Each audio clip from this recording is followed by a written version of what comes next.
नमस्कार दोस्तों, स्वागत है आपका डेवसेक इनोवेशंस में। आज हम बात करेंगे गिट के कुछ डिसएडवांटेजेस के बारे में, यानी वो दिक्कतें जो गिट इस्तेमाल करते समय आपके सामने आ सकती हैं।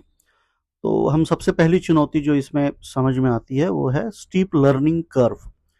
तो गिट बहुत पावरफुल टूल है, बहुत सारे उसके कमांड है, बहुत सारे उसमें वेरिएशंस हैं, बहुत सारे उसमें कॉन्सेप्ट्स हैं। सम टाइम यूजर्स जो है इतने सारे कमांड्स, कॉन्सेप्ट्स और पैरामीटर्स को लेके कंफ्यूज हो सकते हैं।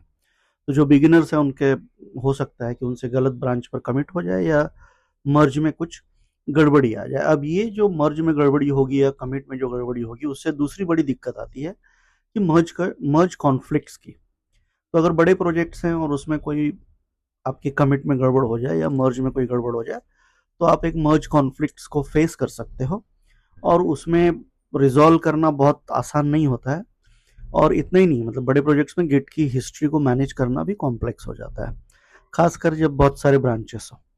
तीसरी समस्या है ब्रांच मैनेजमेंट। ऑब्वियसली अगर आपके पास बहुत सारी ब्रांचेस हैं तो आपको ये ट्रैक करना मुश्किल हो जाएगा कि कौन सा कमिट किस ब्रांच में है, या समटाइम ऐसा भी हो सकता है कि आपसे कोई एक्सीडेंटल ओवरराइट्स भी हो जाए या आपके चेंजेस लॉस्ट भी हो जाए।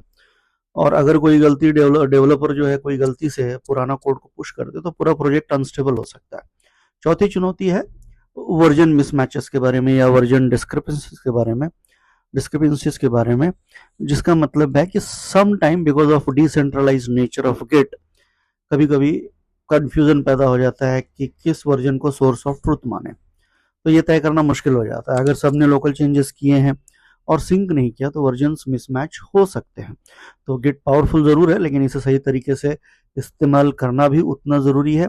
तो इन चैलेंजेस को आप समझिए, और अगर आप डिसिप्लिन तरीके से गिट को यूज़ करेंगे तो ये एक बहुत ही अच्छा टूल साबित हो सकता है।